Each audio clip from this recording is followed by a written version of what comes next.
Setelah muter-muter ngurus orang hutan, harimau, mungkin badak ini adalah tugas saya. Saya sangat tersanjung ya dan bangga. Karena Ujung Kulon itu salah satu taman nasional tertua. Kemudian juga satu-satunya di dunia yang ada badaknya. Badak Jawa. Satu-satunya. Kalau Dan saya mungkin menganggap, tidak ada di kebun binatang. Tidak ada. Jadi cuma ada di alam. Saya pikir itu udah seperti identitas bangsa.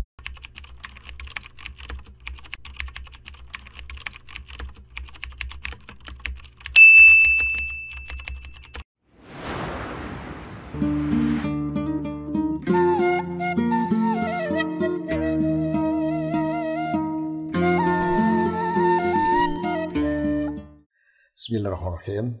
Assalamualaikum warahmatullahi wabarakatuh. Kawan-kawan pencinta alam, kawan-kawan pro konservasi, kami terus secara terus-menerus, secara kontinu untuk memonitor kondisi badak Jawa dan badak Sumatera. Dan kali ini kita ingin mengungkap mengenai badak Jawa. Tentunya badak Jawa itu hanya terkonsentrasi saat ini di Taman Nasional Ujung Kulon atau Semenanjung Ujung Kulon. Fluktuasi sangat luar biasa ya. Jadi banyak sekali kawan-kawan di luar sana, para LSM, juga para pengambil kebijakan tentang melihat kondisi populasi badak ini. Lalu tentunya sekuat tenaga ya untuk melindungi, ada isu mengenai pemburuan, ada isu mengenai perubahan iklim, ada isu mengenai tekanan-tekanan dari penduduk sekitarnya. Dan tentunya menjadi suatu fokus yang sangat penting sekali terhadap dinamika populasi. Pada hari ini kami mendapatkan kesempatan untuk berdialog, berdiskusi dengan Kepala Taman Nasional, yaitu Pak Ardi Andono. Dan alhamdulillah kita sudah berdampingan sekarang. Selamat pagi Pak Andi. Selamat pagi, Prof. Ini saya kepengen mendapatkan kejelasan informasi tentang kondisi dinamika badak itu. Siap. Jadi naik turunnya badak itu mendapatkan sorotan yang penting itu. Siap. Bukan hanya bangsa Indonesia, bukan hanya orang sekitar Pandeglang, tetapi juga masyarakat dunia. Betul. Ya, yang sebenarnya kayak apa itu? Baik, jadi memang kita melakukan bermacam-macam perhitungan ya sejak 2 dekade ini. Sejak 2 dekade ini kita menghitung dengan teknik pemasangan kamera trap. Ya, cuma dari setiap tahun ke tahunnya itu metodenya berbeda. Baik itu dari sisi jumlah kamera trapnya, pernah kita hanya 40 kamera, pernah hanya 80, kemudian juga terkait juga dengan gridnya. Ada yang pernah gridnya 1 km kali 1 km. Grid itu artinya petak-petak ya? Betul sekali. Yang jadi, harus jadi di peta Taman Nasional kita sudah dibagi beberapa grid. Kemudian dipasang. Jadi metode itu sebetulnya tidak bisa dibandingkan, tapi bisa dijadikan acuan. Jadi jumlahnya terus meningkat. Jadi dari tahun 2011 sampai tahun 2022 itu dari 65 ekor. Sekarang tahun 2022 itu kurang lebih 82 ekor. Seperti itu, Pak. Jadi artinya kalau gitu, karena kalau kita menganalisis populasi itu kan ada 2 angka yang penting ya, kelahiran dan kematian. Betul sekali. Gimana itu? Ya. Jadi teknik penghitungan pemasangan kamera, dalam pemasangan kamera trap kita juga sudah berbeda-beda. Tapi kita ketika menghitung metodenya sama, yaitu metode album. Metode album ini adalah kita mengetahui per individu. Individunya kita kasih nama berdasarkan 7 ciri. Kemudian tetap ada di situ ketika belum ditemukan kematiannya. Sehingga data ini menjadi kumulatif. Dan ini menjadi banyak pertentangan di antara para peneliti dan para ahli. Maka sekarang juga mesti dirubah kembali. Metodologi dirubah dengan metode terbaru saat ini. Yaitu pemasangan kamera trapnya sudah sistematis. Totalnya 144 kamera dipasang di tengah hutan. Iya. Secara sistematis. Sistematik tadi. Iya. Kemudian kita menghitung berdasarkan dari foto-foto yang ada. Kita hitung kembali. Jadi gabungan antara foto Dan mungkin jejak, kemudian metodologinya, ya, dan kamera trap. Termasuk kamera film atau kamera apa? Jadi kamera kita menggunakan kamera trap khusus.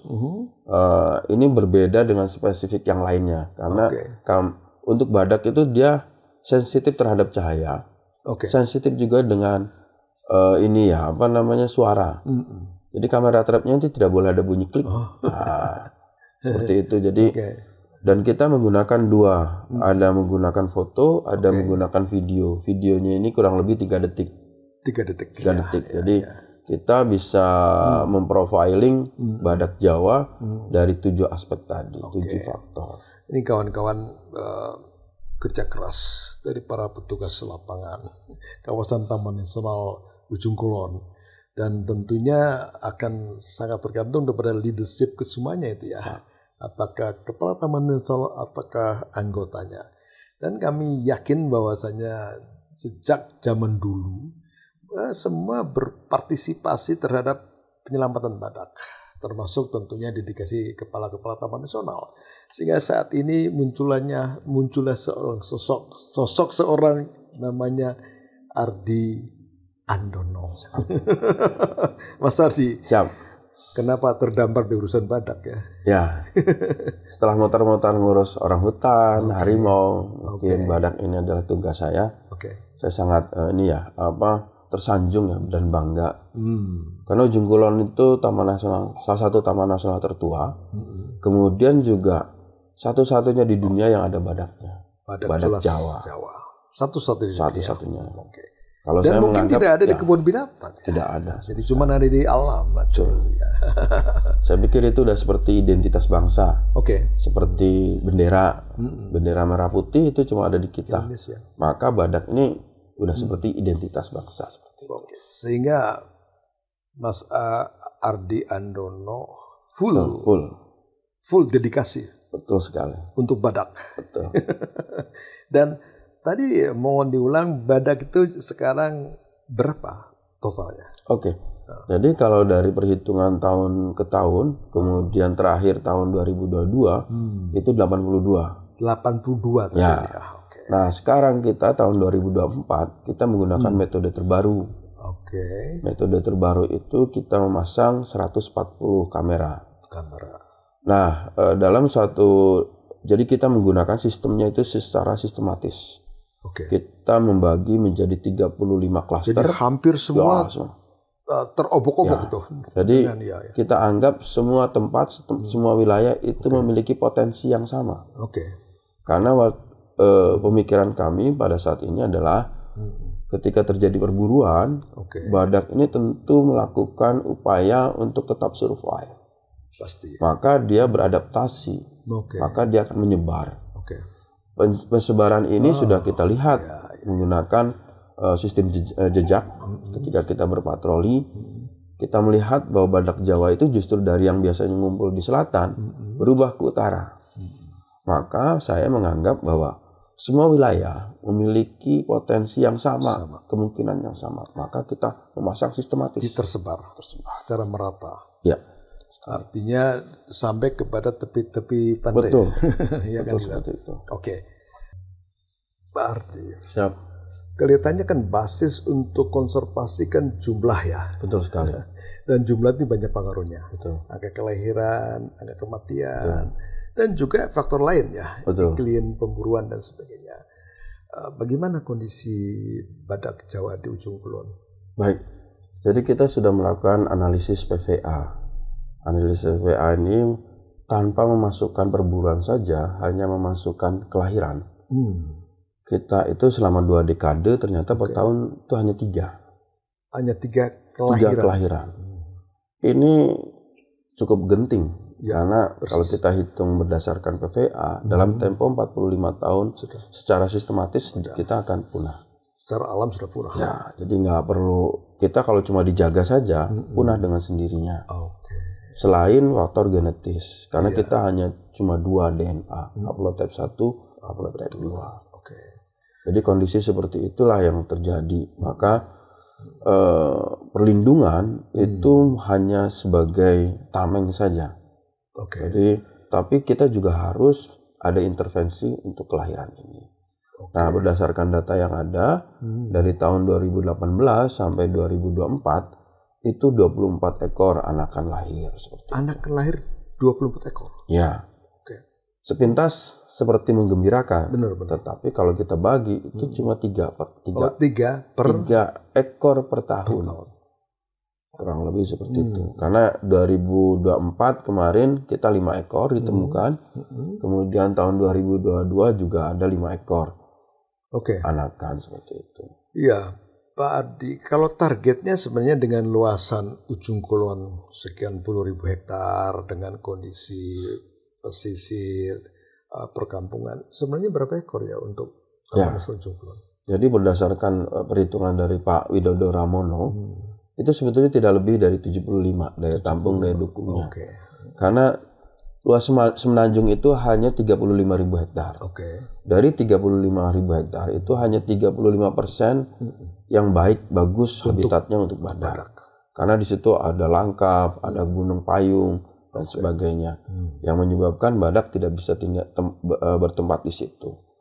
Jadi hanya 35% dari 35.000 hektar. Jadi kurang lebih 11.000 hektar lah yang cocok untuk badak. Betul sekali. Jadi artinya tadi, jadi angka dari Pak Widodo yang kita sebut dengan daya dukung itu 72 sekitar. Sedangkan Pak Ardi sekarang menemukan angka 82. Jadi mestinya kan menggembirakan kan? Betul. Sepintas menggembirakan. Tapi kita kan harus tahu realnya itu seperti apa sih. Jadi itu angka estimasi. Berdasarkan fakta-fakta yang dilihat bukan existing langsung kan gitu kan. Sehingga ada plus min. Betul sekali. Jadi berarti ada ranking. Betul seperti itu. Berarti boleh dikatakan 72 sampai dengan 82 gitu. Ya, seperti itu. Pantesannya ya. Seperti itu. Jadi artinya. Jadi kalau kita lihat ada indikasi kelahiran dan tentunya ada indikasi kematian. Betul sekali. Nah, kematian ini tidak semudah kita temukan seperti di halaman rumah. Jadi kematian satwa biasanya itu mencari tempat di mana dia tidak akan dimangsa ketika dia akan mati. Ada perilaku seperti itu. Jadi sangat susah dia ditemukan. Nah, yang sudah kita temukan tuh hanya Samson. Samson itu 2018. Itu kita temukan. Kemudian juga ketika terjadi kemarin 2023 kita menemukan sekitar 6 kerangka. Dari 6 kerangka itu kita ambil, kita bawa ke lab MIPA biologi di IPB. Ternyata itu dari 6 itu 5 individu. Jadi memang sangat susah kita menemukan kematian badak. Karena kan biasa ya Pak, kita patroli kan di mana kita bisa berjalan. Tapi kalau badak mati itu bisa jadi tidak bisa ditemukan oleh manusia karena mungkin dia di rawa, kemudian di sungai, dia memilih seperti itu. Baik, ini kawan-kawan semuanya. Jadi kelihatan sekali kerja keras, kerja total dari para petugas lapangan. Tentunya di bawah pimpinan Pak Kepala Balai ya. Jadi artinya ada mengikuti irama dari badak. Irama badak ini alam nih kan. Irama manusia juga ada irama sendiri. Ada soal capek, ada soal jengkel kan gitu kan. Tapi bagaimana kondisi dua irama ini dipadukan menjadi the best. Menjadi itulah sosok petugas lapangan. Yang tadi Pak Ardi menyampaikan bahwa sudah mulailah manajemen intensif. Jadi bukan hanya pengenalan kepada kelahiran, juga kematian dilihat. Juga dianalisis. Lalu ada nama-nama itu. Badak itu kasih nama A, B, C, D. Sehingga kalau ini nggak ada ini kemana ini? Gitu Mas Ardi. Siap, betul sekali. Oke. Jadi data itu sangat lengkap dan menurut saya ini dari beberapa taman nasional yang pernah saya bekerja, ini yang data yang sangat luar biasa. Karena sudah dari individu, sebaran, DNA, itu lengkap semua. Untuk DNA saja ini sudah 61 individu yang sudah diketahui DNA. Jadi artinya sudah masuk tuh soal DNA, soal karakteristik daripada inner individu ya, sudah kesana bukan hanya number jumlah Tetapi juga masa depan kayak apa ini? Nanti kita akan cerita masa depan kayak apa ini, Pak Adi. Jadi artinya satu faktor yang menyebabkan populasi itu tertekan, itu adalah pemburuan. Ya, betul sekali. Kematian karena pemburuan. Betul sekali. Dan saya mendengar dan saya membaca, kelihatannya pada zaman kepemimpinan Mas Sardi adalah bisa untuk melakukan deteksian sehingga bagaimana perilaku para pemburu sudah mulai dikenal kan itu kan dan diketahui. Dan bagaimana networking dikembangkan dengan berbagai macam institusi di luar fungsional, di luar Taman Nasional. Itu bagaimana tuh bisa begitu, Mas Adi? Ya, jadi kita kan di dalam itu ada kamera trap. Jadi kita lihat kamera trapnya. Ternyata kita itu beberapa tahun itu pernah kehilangan dari mulai kamera trap itu sendiri. Kamera trap hilang. Kemudian SD card juga hilang. Jadi ada juga hilang baterai. Jadi mereka itu melakukan pencuriannya itu supaya menghilangkan jejak. Jadi. Nah, karena ini sudah berulang, maka kita memasang kamera trap yang dipantau.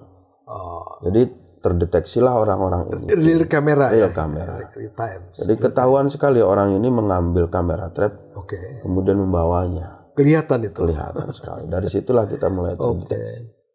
Kemudian kita deteksi juga bagaimana cara masuk.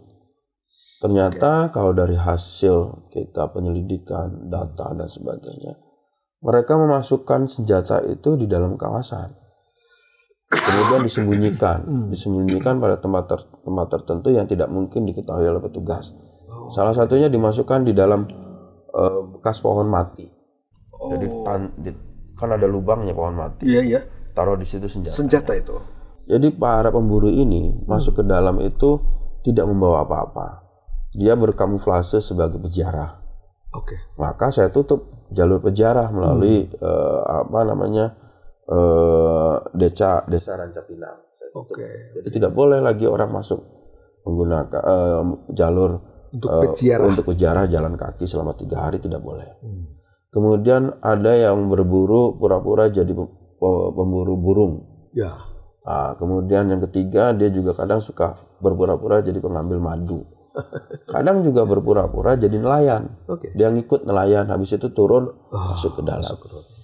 Jadi kamuflase ini kita pelajari baik-baik. Maka kita lakukan penutupan jalur, kemudian kita juga merubah metodologi dalam patroli. Maka kadang publik itu suka ribut ke kita. Kenapa kok pos jaganya nggak ada orang? Karena kita tidak lagi menggunakan pos jaga, kita menggunakan flying cam yang bergerak. Sehingga orang tidak tahu kita ada di situ atau tidak. Kemudian kita membentuk 7 tim. 7 tim itu patroli dari darat. Jadi dia di jalur, terutama untuk membentengi jalur selatan. Karena jalur selatan ini tidak terpantau dengan menggunakan perahu kita, kapal kita. Jadi kita ada 7 tim, pertama masuk misalkan 5 orang. Kemudian jalan kaki selama 17 hari. 17 hari? Ya. Jadi dia masuk dulu 5 tim, 5 orang ya, 5 orang 1 tim. Habis itu hari kelima, susul lagi dengan regu kedua. Nanti yang dari grup 1 tadi sudah pindah ke grup ke pos 2. Terus saja tuh? Terus seperti itu. Jadi bergerak. Jadi kawasan kita 24 jam terjaga. Tersisir dan terjaga. Titik-titik yang kita anggap itu tempat badak dan tempatnya pemburu, kita tutup di situ. Kemudian dari utara kita ada 3 kapal. Kapal itu standby 24 jam. Begitu ada yang mendekat, kita dekati. Kemudian kita juga menutup jalur muara-muara sungai. Jadi dari utara itu kadang pemburu itu masuk pura-pura sebagai nelayan, berlindung dari ancaman cuaca. Dia masuk ke muara, tahu-tahu masuk terus ke dalam ke hulu. Dia melakukan perburuan. Sekarang kita tutup dengan barrier. Barrier ini kita pasang dengan menggunakan langkap.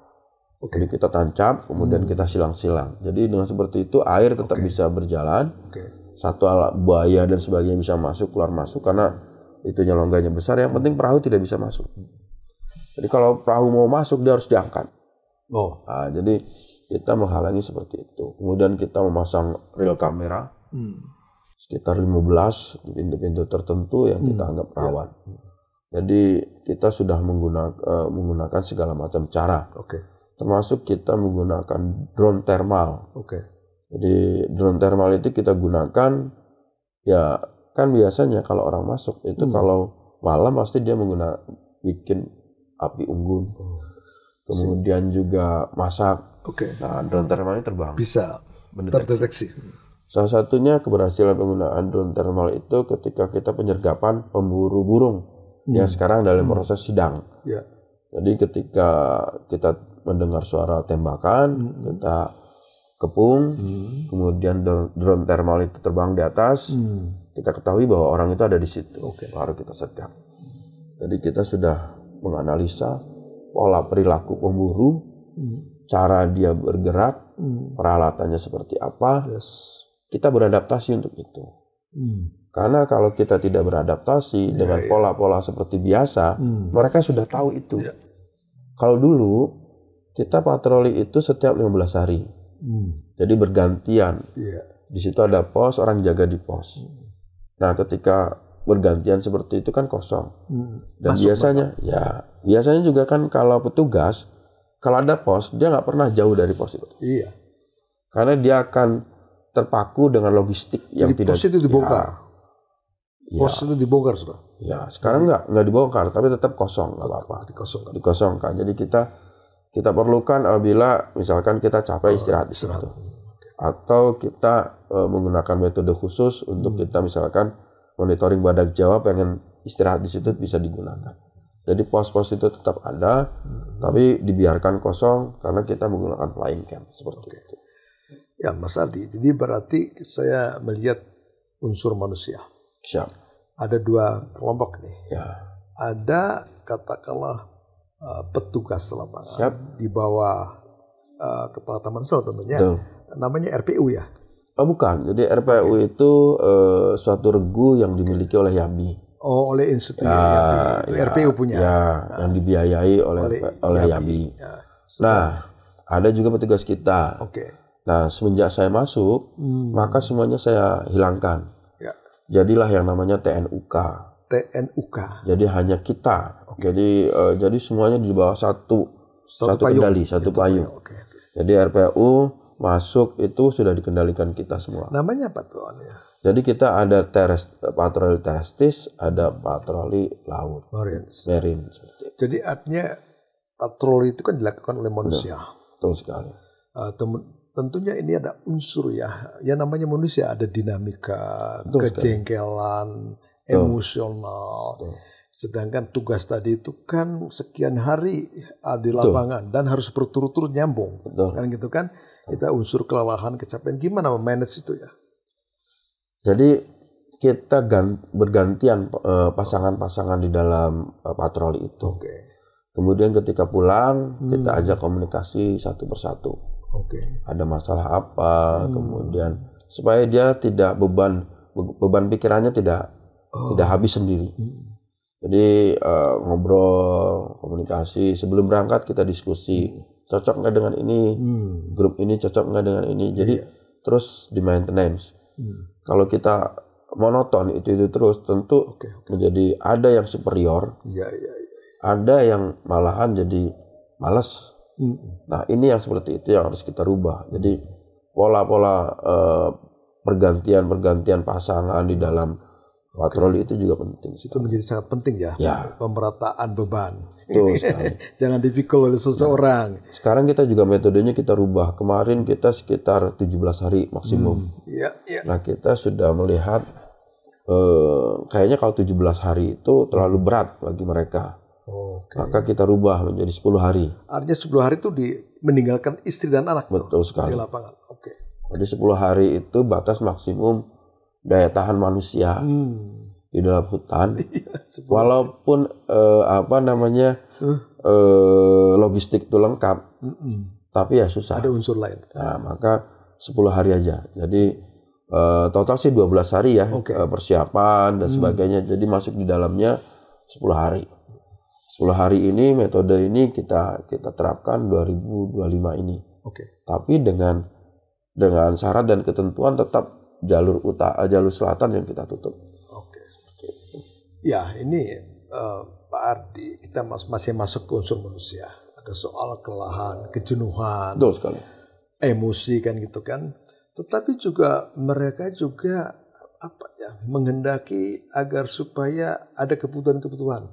Misalnya ada yang faktor yang dikeluarin, ada soal BAB, Ya. ada soal kepengen ngerokok, ada soal kencing ya maaf ya nih kawan-kawan, ini gimana nih? Jadi kita ada SOP.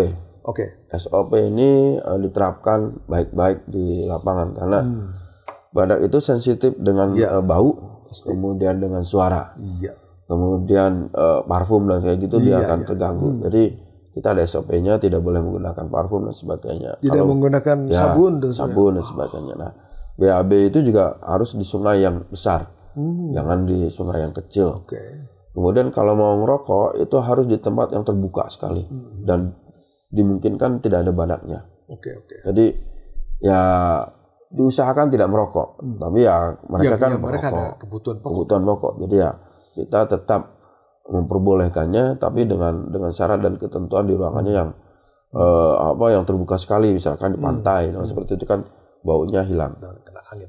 Jadi mereka itu kan patroli semuanya hampir 90% itu di pantai. Jadi karena kita bentengnya itu di pantai. Seperti itu. Bentengnya di pantai. Ya, jadi kalau pantai itu jebol, ke dalam gampang. Masuklah mereka. Kita akan menyiapkan teropong dan sebagainya. Jadi dari titik satu ke titik satu ada komunikasi, dilihat ada yang masuk kita terdeteksi itu langsung. Saya masih kembali ke unsur badak. Ada populasi, ada pergerakan, dan tentunya mereka itu punya insting. Betul sekali. Behavior ya. Jadi kalau kita lihat pemetaan daripada pergerakan badak, itu bagaimana? Tetap atau bergerak-gerak? Artinya begini, satu saat ada di situ, satu saat di situ, tapi menggunakan patron yang sama yang disebut dengan wilayah jelajah gitu. Gimana tuh mendetek ke situ? Jadi pertama kita ada tim patroli terestris, kemudian kita ada monitoring badak Jawa, kita ada juga namanya RHU Rhino Health Unit, jadi dia mengikuti kotoran badak. Nah, data-data itu kita masukkan, kemudian kita taruh di ARGIS, kemudian kita tahulah tingkat kepadatan. Nah, ternyata dari 2018 ketika mulai ada perburuan, itu kalau data itu sudah kita kumpulkan sejak 2013. Jadi 2013 itu badak itu ngumpulnya di selatan. Kenapa di selatan? Karena anginnya yang membawa garam, itulah yang menyebabkan daun-daunan itu menyerap endapan garam. Sehingga rasanya mungkin bagi badak lebih enak. Jadi dia ngumpul di situ. Nah, wilayah selatan. Nah, setelah wilayah selatan itu ternyata pemburu ada, dia itu dari 2013 sampai 2018 tuh penuh tuh di selatan. Tapi begitu ada perburuan, dia bergerak ke utara. Si badak itu ke utara. Nah, ini menunjukkan bahwa badak beradaptasi dengan suara, kebisingan, kemudian gerak-gerik manusia, dia makin ke atas. Begitu para pemburunya kita tangkap tahun 2023 akhir, 2024 kita tuntaskan semua, itu ternyata badak itu berubah perilakunya. Yang dari tadinya sudah ngumpul di utara, balik lagi ke selatan. Jadi dan sekarang lebih merata lagi.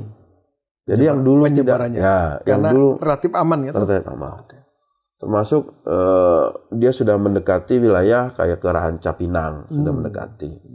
Ke Cegok sudah mendekati. Kalau dulu nggak pernah tuh tahun 2000 terakhir itu 2017. Tapi sekarang 2024 itu ada tapak yang sudah mendekati, cuma tinggal 1 kilometer dari Ranca Pinang. Jadi si badak ini sudah mulai nyaman dia. Iya, merasa nyaman. Betul sekali. Kembali ke soal badak tadi. Bahwa badak ini kan jenis satwa yang soliter ya. Artinya menyendiri ya. Jantan sendiri, betina sendiri gitu. Jadi bagaimana tuh caranya kalau sudah dideteksikah bahwasanya bagaimana pola perkawinannya itu ya? Ya. Pola perkawinannya badak itu gimana tuh? Jadi badak ini unik ya. Jadi menurut para dokter hewan, masa birahinya betina itu sempit. Sempit atau pendek? Pendek. Jadi mereka harus bertemu sama jantan, dan ketika bertemu itu harus bertarung dulu. Meyakinkan bahwa jantan ini kuat. Kuat. Nah, dari situlah baru kawin. Nah, habis itu berpisah lagi. Maka kadang di kamera trap kita terlihat bahwa badak betina itu luka ya karena perkelahian. Berarti dia udah kawin tuh. Itu artinya betina berkelahi dengan jantan. Untuk perkawinan. Nah, seperti itu. Jadi itu perkawinannya. Nah, dan kita sudah bisa mendeteksi jantan ini ada di mana posisinya. Oke. Dan di situ anakannya yang mana udah ketahuan. Jadi pola sebarannya kita sudah tahu. Jadi distribusi jantan ada di mana aja kita sudah bisa memetakan, termasuk betinanya. Jadi ini anak siapa dan sebagaimana kita udah tahu. Nah, anak siapa? Memang soliter ya, setelah kawin mereka pisah lagi. Dan ternyata juga ketika si jantan ini bertemu betina yang sudah punya anak, kadang anaknya juga disingkirkan oleh jantan ini supaya dia bisa mengawini induknya. Maka kadang betina juga selalu mempertahankan anaknya. Oke. Sehingga itu luka-luka itu ya juga ya. Seperti itu. Jadi dengan ini ada banyak cerita unik. Contoh setelah kita memasang kamera trap secara sistematis, ternyata baru ketemu lagi suatu fenomena yang tidak pernah diketahui sebelumnya. Iya. Ternyata kalau anak badak yang sudah disapi sama induknya, atau misalkan induknya kawin lagi, dia terbengkalai, dia mengikuti induk yang lain yang sedang ada anaknya. Jadi ini menarik ya. Jadi ada betina bawa anak 2 sekaligus. Jadi ini titipan dari induk yang lainnya. Seperti itu. Oke. Dan seperti diketahui sebetulnya badak itu cuma 1 ekor anakannya. Jadi kalau per induk per melahirkan. Kemudian masa kehamilan 16 bulan. 16 bulan. Nah, kemudian 16 bulan kelahiran. Betul. Berarti kalau manusia kan maksimum 9 bulan ya. Betul 16 sekali. bulan. Oke. Kemudian disapih itu 2 tahun. 2 tahun disapih. Sampai disapih itu masih menginduk gitu. Menginduk. Jadi berapa tahun tuh masa sampai dengan siap kawin lagi tuh? Itu ya kurang lebih 4 tahun lebih. Kecuali diserobot ya? Ya, jangan tadi itu. Tadi dia menitipkan anaknya. Oke. Saya tidak tahu apakah ini menitipkan atau si anaknya ini punya insting mengikuti induk yang bisa menerima dia. Penelitian yang menarik itu ya? Ya, ini bisa jadi temuan menarik. Nah, jadi kita membuka peluang untuk para peneliti untuk ikut. Kita saat ini memang perilaku badak Jawa ini sangat minim karena kita informasinya hanya dapat dari kamera trap. Seperti itu. Alhamdulillah kawan-kawan, para pemerhati badak, para kawan-kawan yang bergerak dalam konservasi alam. Kita telah bersama mendengarkan satu analisis dari kondisi populasi badak Jawa, yaitu diskusi tadi dengan Kepala Taman Nasional Ujung Kulon, Pak Ardi Andono. Oleh karena itu maka banyak sekali hal-hal yang terungkap dan tentunya sangat membantu penjelasan kepada kita semua yang selalu menunggu-nunggu berapa sih populasi badak Jawa di Taman Nasional Ujung Kulon. Terima kasih atas perhatian kawan-kawan semua dan terima kasih kepada Pak Ardi Andono yang telah bersama saya untuk berdiskusi mengenai bagaimana dan berapa populasi badak Jawa dan bagaimana tingkat penyebarannya. Terima kasih. Assalamualaikum warahmatullahi wabarakatuh. Salam konservasi.